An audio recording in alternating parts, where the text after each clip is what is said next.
any baked dish is it allows you to play around, it allows you to create it in advance where you can just reheat it and serve it at the time of service. One of the great bakes that I enjoy creating every now and then is my zucchini and wild mushroom bake. Though modern, has an old school twist to it, bringing all the flavors really well together. Let's get to creating my version of a zucchini wild mushroom bake. Let's get to cooking it.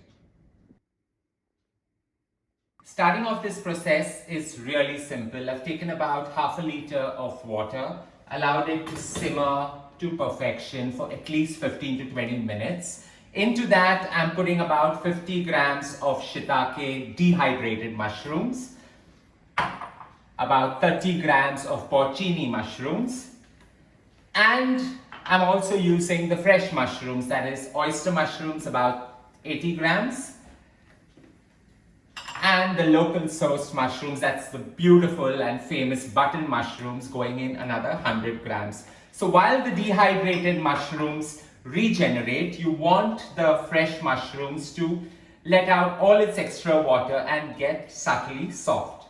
Just allow this to sit, steeping in this gorgeous liquid for about 15 to 20 minutes. In the meantime, let's get to creating our zucchini to form the perfect bake.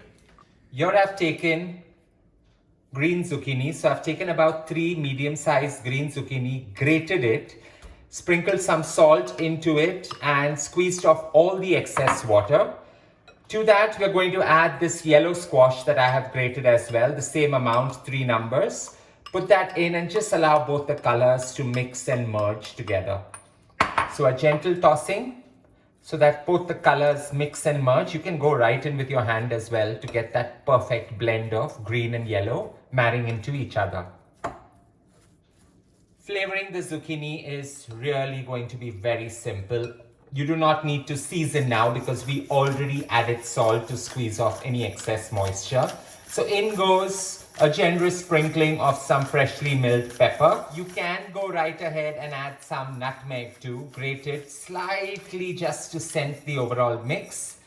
To this, we are going to add about 50 grams of grated gorgeous cheese, that's the parmesan cheese. I'm just going to reserve a little to put on top while baking.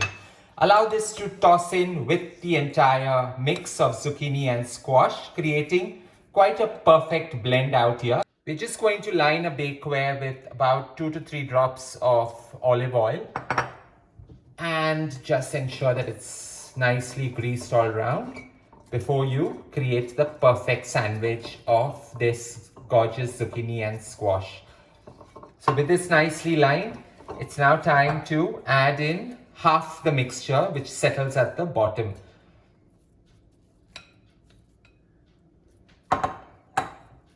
Flatten it down so that it gets nice and crisp in the oven while baking. Mushrooms have been steeping for a good 15 minutes. They just got regenerated really well. We do not want them to be extremely soft and mushy, but at the same time, we want to reserve every liquor that's available out here. So the magic in this entire dish gets created through the beautiful mushroom liquor that's created down. Strain this into a bowl.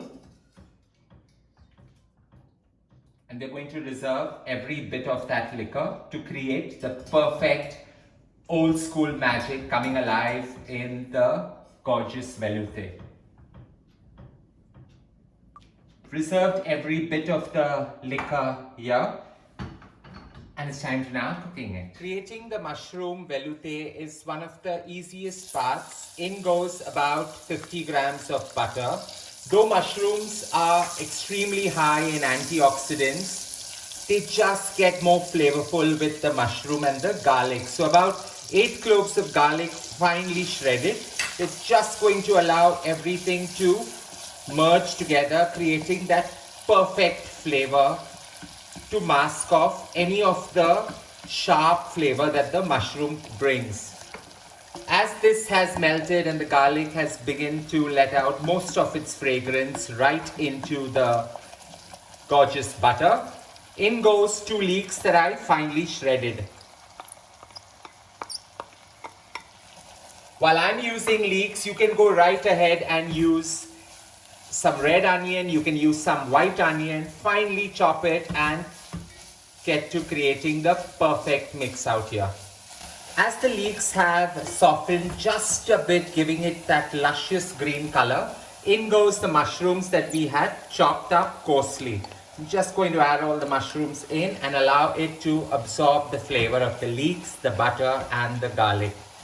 Allow this to cook on the slowest possible simmer for at least 4 to 5 minutes. It's our way of ensuring that all the flavors get absorbed really well with each other. A generous sprinkling of some salt goes in next. Not too much, just mildly bringing out all the flavors. And some freshly milled black pepper. Now, while technically a veloute, being old school in nature, is always made separately with the stock, we are doing gourmet cooking made easy, and that is to ensure that everything is done quick, easy, in the most comfortable of ways, but at the same time to achieve the end desired result. So in goes 2 heaped teaspoons of refined flour, and we're just going to allow it to coat and mix the entire flavors well. So on a high flame for a minute, we're going to cook this, and this is quite a eccentric version of a roux coming together with the product, but the end result is what we wanted to achieve. As a veloute always requires a roux blonde, but with the internal heat that this product already has, it's going to achieve its desired result in a minute to a minute and a half. So a good stirring, you can see how the flour has turned brown in color. Now is the time to add the liquor that we had reserved behind. So in goes this gorgeous mushroom liquor, or as you would call it, a mushroom tea, and just allow everything to blend well together. Now, if you're a mushroom fan like me, don't forget to taste at this stage because the flavors have just come together so well. In goes an overload of curly parsley, so about 2.5 tablespoons. And we're just going to reserve a little to garnish right on top. So allow this to mix and switch off the flame. It's that simple to create the perfect wild mushroom veloute. That's going to go in the center of our bake. What I've done here is I've taken the additional zucchini and put it on the side so it creates that perfect tart all around with the wild mushroom veloute encased within. So with this, it goes right into the center. Just ensure it goes into all the nooks and crannies of this bakeware.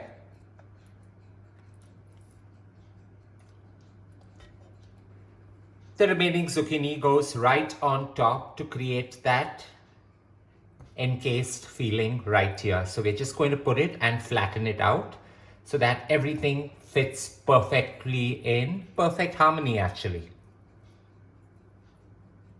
Let's not waste anything here.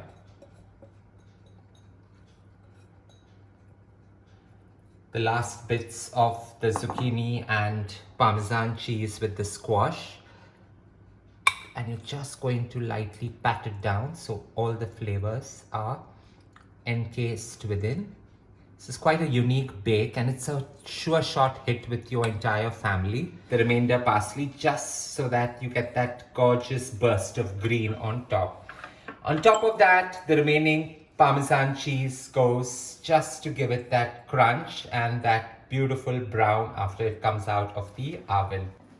Into a preheated oven it goes at 180 degrees Celsius for just about half an hour till everything bakes to the perfect consistency that we require. Most often in our family, this gorgeous wild mushroom and zucchini bake gets over instantly. It's out of the oven. However, if you store it right, allow it to come to room temperature, chill it in the fridge overnight, take it out, put it back in the oven to warm up when required. The flavors get more sharper, more pronounced and more amazing to enjoy. Any leftover of this pairs beautifully either with some crepes or just go right ahead, put it in between 2 slices of bread, grill it and enjoy one of the most succulent of sandwiches. This is ready now. All we're going to do is wait for the gong to go. Went and take it straight out of the oven. This wild mushroom and zucchini bake is so easy to create. It allows you the opportunity to play around with flavors, play around with textures, play around with ingredients. Replacing any one works perfectly well. I hope you enjoyed creating my version of a very simple to create bake that works perfectly well to enjoy right out of the oven, or leave it overnight in the refrigerator, take it back out, reheat it to perfection and enjoy it either for lunch or dinner. Don't forget to share loads of love by hitting on the like button, and as I always say, don't forget to subscribe.